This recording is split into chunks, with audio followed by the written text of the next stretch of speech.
Hello guys, and welcome to another First Impressions video, and today I will be talking about Pac-Man Museum Plus.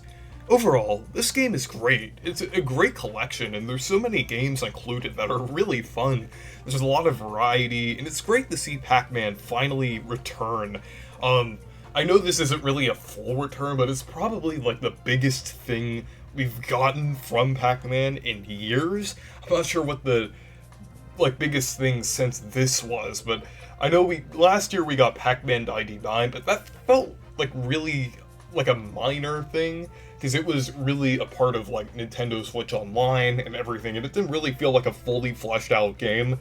Well, this is really nice. Like, I mean, everything from the presentation and like the customization and how the games run, I feel like it all works out really well. I would say the variety is also really good. I feel like the only two games that feel really similar to each other is Pac-Man Arrangement 1996 and then the other version of Pac-Man Arrangement, but they all feel really good, and I've enjoyed each game on here too. I feel like it's a pretty good selection overall. Like some of the games that I really liked are obviously the original Pac-Man, Pac-Land, Pac-in-Time, Pac-Man Arrangement 1996, Pac-and-Roll, and Pac-Man 256. Those are some of the games that I really liked, but all of them are really fun, and I really enjoyed them, and I feel like it's definitely worth checking out if you wanted to play more Pac-Man games, or really play them again if you really enjoy them, or play them on the Nintendo Switch, because some of these haven't been re-released for a while. I think one of those is Pac-Man Arrangement, and it's also nice to see Pac-Land again. I know that was recently released on Arcade Archives, but it's nice to have it in this collection too. Like, it's kind of like an all-in-one thing. For the price, I feel like all of these games are really nice since there's 14 included, and it's $30 on the Switch and $20 on other platforms. So yeah, even on the Switch, I would feel that's a pretty good price. Like, $20 is definitely good, but it is kind of unfortunate that they kind of priced it up on the Switch, but I would say it's still worth $30 because there's like a lot of games included, and it really feels like fully fleshed out. It does feel like there's a lot of content in this game, and I really like the customization too, because you get this arcade and you get different items and you can kind of deck it out and customize it as you want, and you even get the ghosts that kind of move around, and then they're kind of like it kind of feels like there's other people there at the arcade, but it feels pretty nice. It kind of reminds me of Animal Crossing a little bit, like how you design your house in Animal Crossing, but it's more of like an arcade Pac-Man themed thing, obviously. But it's really nice, and it's really a nice hub. I mean, they didn't have to do that. Like, they could have just had like a simple menu where they just where you just select the game and everything. I'm so glad that they actually decided to do something creative and actually like make it into an arcade. Like, you even get these coins that you can use to like use in the games as credits and everything. And then you can even use it as a for this Gashapon machine, where you can get like different statues. And I'm gonna get into the characters in a little bit, but it's a really nice thing. Like, you could even buy like other items too, and then you can unlock them through the achievement system too. Like, there's an achievement system in this game that it kind of works along every game on here, kind of tracks your progress. It's really nice, and I really like the achievement system that they have in this game. And there's also an online leaderboard too.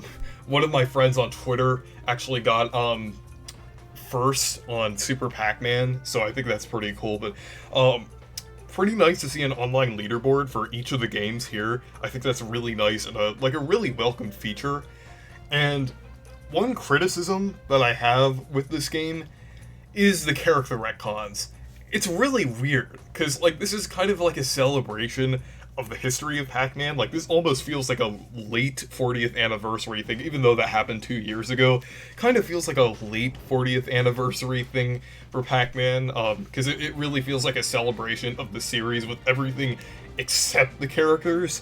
That's really weird. Like, I mean, I know there's the thing with the licensing of Miss Pac-Man, and I think it's At Games that has the rights to them, But I don't know why Bandai Namco won't just buy the rights to Ms. Pac-Man back. I just, like, it seems like, I mean, they obviously have enough money, and I hope, like, this game sells well, because they'll see the value in Pac-Man and hopefully, buy back the license at some point. And there's also, like, other characters that, like, also, there's, like, other characters, I think, that got retconned. I think, like, Junior Pac-Man got replaced with this Pac-Boy character, and then, there's also this character called Pac-Mom, which was a replacement for Miss Pac-Man, and it's really weird. Like, I really don't like her design at all. I mean, I guess her design looks okay in, like, sprite form in Pac-Land, even though it looks weird that, like, there's completely different characters in Pac-Land. It's still, like, the sprite is tolerable, but the 3D model is just really weird, and it doesn't really fall in line with, like, the other Pac-Man style designs. So that's the one criticism I have with this game. And it's pretty concerning that they're, like, retconning characters and everything.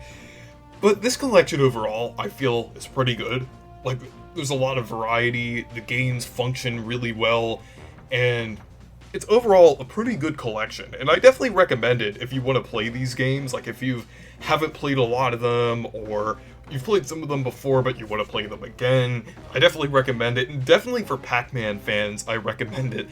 Like, if you can get past the character retcons, this is a really good collection. And I would say, I haven't played too many Pac-Man, or I haven't, like, played the original Pac-Man Museum before, but I have played the Pac-Man collection on the Game Boy Advance, and I have played some Namco Museum games, and I feel that this is a really good collection, definitely worth the money, and I feel like it's really fleshed out and has a lot of content overall. So anyways, thank you guys for watching this video. Make sure to leave a like and subscribe for more, and make sure to check out my Discord server and Twitter if you want to. Goodbye.